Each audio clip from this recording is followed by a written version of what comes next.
Eu vejo muita perda em processo porque o peso está muito alto, porque o equipamento não consegue fazer o que ele tem que fazer de direito e correto.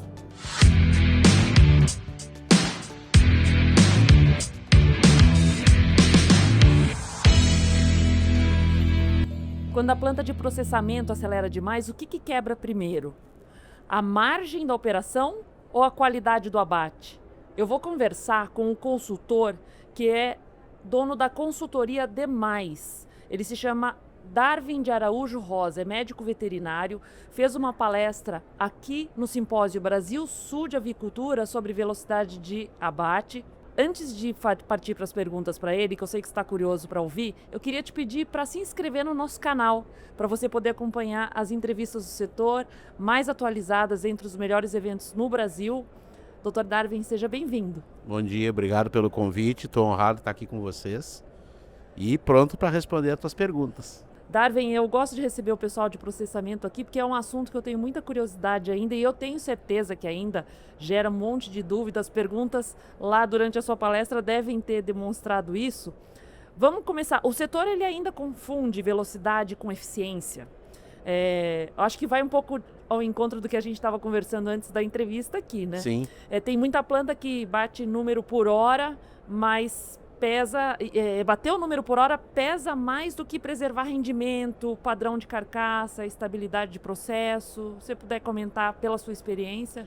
O que até eu citei bastante na palestra, né? Os abatedouros hoje, e eu costumo trabalhar muito com abatedouros com CIF, né? Todos têm uma autorização de velocidade. Então, abater mais rápido é proibido.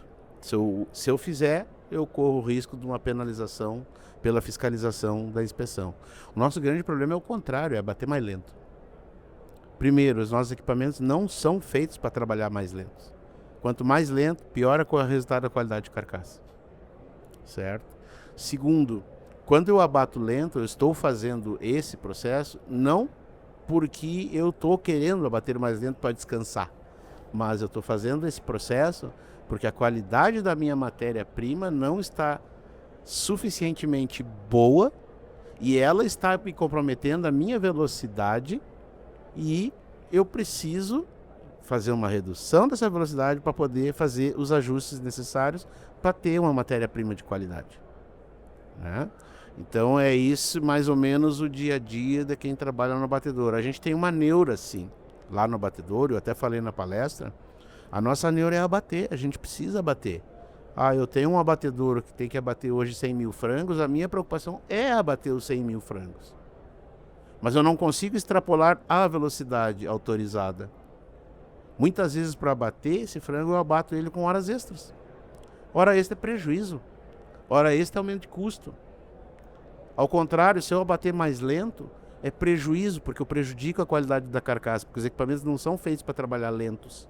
Eles vão piorar os danos na carcaça. E se eu tenho danos aumentados, eu tenho, junto disso, um custo aumentado, porque aumenta minhas perdas.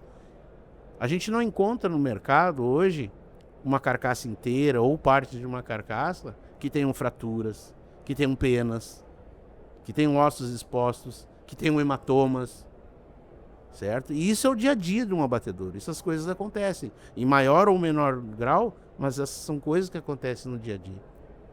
E a gente não pode passar isso para frente. A legislação não nos permite passar isso para frente. Isso precisa ser resolvido dentro de casa. E é nesse momento que a gente tem as perdas estão aumentadas e a nossa eficiência desse abate fica prejudicada porque eu não consigo abater tudo.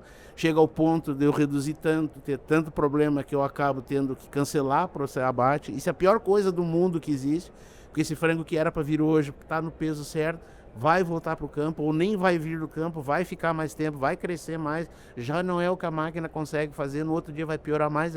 Então é uma bola de neve. Então eu preciso ter o meu processo controlado para poder manter uma velocidade autorizada, para poder cumprir com a neura de abater. Aí eu consigo ter um processo em que meus custos estão controlados, as minhas perdas e os rendimentos todos aparecem. Em que nível esse tipo de problema? Que a gente, então, quebra aí um mito de o processamento rápido demais. Você está falando que o problema é justamente o contrário, né? Contrário. Qual é o percentual em que esse problema afeta o setor hoje na questão de processamento? Eu demonstrei bastante na palestra e pegando os resultados históricos que eu tenho de 2024 e 2025, quando a somatória desses problemas, para o exemplo que eu mostrei na palestra, chega em 18%, e olha que é um volume altíssimo para problemas, né? Quando ele chega em 18%, eu tenho que parar o meu processo. Por quê? Porque eu não consigo dar continuidade, porque eu tenho uma inspeção federal que me inspeciona 100% desses animais abatidos e que não deixa seguir adiante. O que eu tenho disponível junto do CIF é o tal do DIF, que é o Departamento de Inspeção Final. É ali que eu vou tirar as partes fraturadas, com hematomas, as partes que tiver alguma patologia. E essa parte do DIF, ela é um grande funil, ela é um grande gargalo para nós. Porque eu não posso aumentar a velocidade deles. Lá eu também tenho uma velocidade autorizada. E se eu tenho e normalmente a velocidade lá é mais baixa do que a velocidade da linha de abate. Então o que acontece? Eu tenho que equalizar a minha linha de abate para poder atender aquela velocidade, porque lá eu não consigo pôr mais gente, não tem mais espaço. Então é nesse sentido, quando a gente chega ali nos seus 18%, o abate para. Antes que o abate pare, o que a gente institui? Né? Eu vou dizer assim, quando chegar em 8, 10%, abre o olho, que o bicho vai pegar. Antes que o bicho pegue e eu pare o abate, então eu reduzo a velocidade. Mas parando ou reduzindo, nas duas situações eu vou ter perda. Existe algum levantamento que aponte qual é o nível de perda do setor em termos de ganhos por esse tipo de problema que afeta uma qualidade de velocidade? Não, hoje público isso não tem. O que a gente tem público são as informações do site do Ministério da Agricultura sobre as condenas no Brasil como um todo, de todos os abatedouros cifados. Então é um relatório muito grande, muito extenso. Para tu teres uma ideia, é de lá que eu tiro informação, por exemplo, do que nós abatemos de frangos no ano passado. 5 bilhões e 700 milhões de cabeças. Né? E esses 5 bilhões e 700 milhões de cabeças, todos eles passaram por inspeção e todos eles tiveram alguma coisa de condena. Então lá eu busco publicamente ali. A partir dali eu tenho que trazer para dentro do meu cliente, certo? E entender com o meu cliente quais são as perdas dele, certo? Mas não existe nada público. A Agristatis faz alguma coisa em termos de custeios, né? Mas nada que diz assim, o Brasil está perdendo X milhões de reais. Só para tu teres uma ideia, eu fiz esse trabalho para palestra e esses problemas para gente, dos abatedouros que eu venho trabalhando de 2024 e 2025, representou 20 milhões de reais, próximo de 20 milhões de reais em perda, 10 milhões por ano, tá? Quase 1 milhão por mês. É muito dinheiro. É muito dinheiro. É muito dinheiro e é comida, né? E é comida, é sagrado. Eu sempre digo para as pessoas, uma das coisas que me deixa muito à vontade em trabalhar em abatedor, porque eu estou ajudando a produzir uma coisa sagrada, que é o alimento.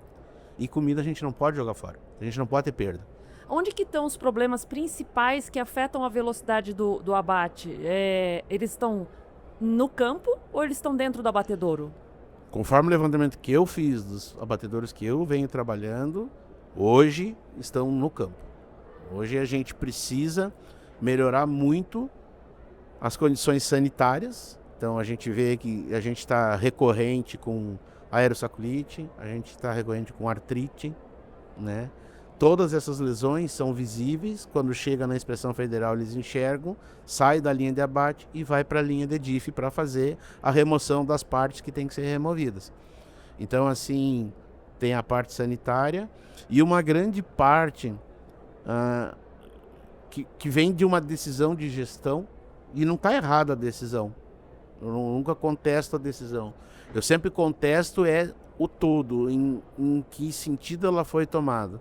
Mas eu quero reduzir meu custo de processo. Eu tenho um abatedor instalado. Esse abatedor instalado está ali instalado para bater 100 mil frangos. Ok? Eu posso aumentar a capacidade de frangos instalados? Não, porque eu tenho o que me trava, que é a velocidade da linha. Mas eu posso aumentar o meu volume acabado. Então eu subo o peso. Se eu subir o peso, eu vou entregar mais produto com a mesma mão de obra, com o mesmo gasto de energia elétrica, com o mesmo gasto de água, com o mesmo gasto de vapor. Com todos os meus gastos não mudam, são gastos fixos. Quando eu entrego mais volume, eu baixo o meu custo. E isso é salutar para a empresa, porque ela vai ganhar mais no final quando ela for vender. Certo? Então, nessas decisões, a única coisa que eu contesto é que a gente precisa olhar o todo, porque muitas vezes, e na maioria das vezes, e sempre, quando eu tenho e faço a aquisição de um equipamento para fazer abate, todo fornecedor me pergunta o seguinte: qual é o peso que tu vais abater? Qual é a velocidade que tu vais abater? Que conforme o peso e a velocidade eu tenho o equipamento para te fornecer.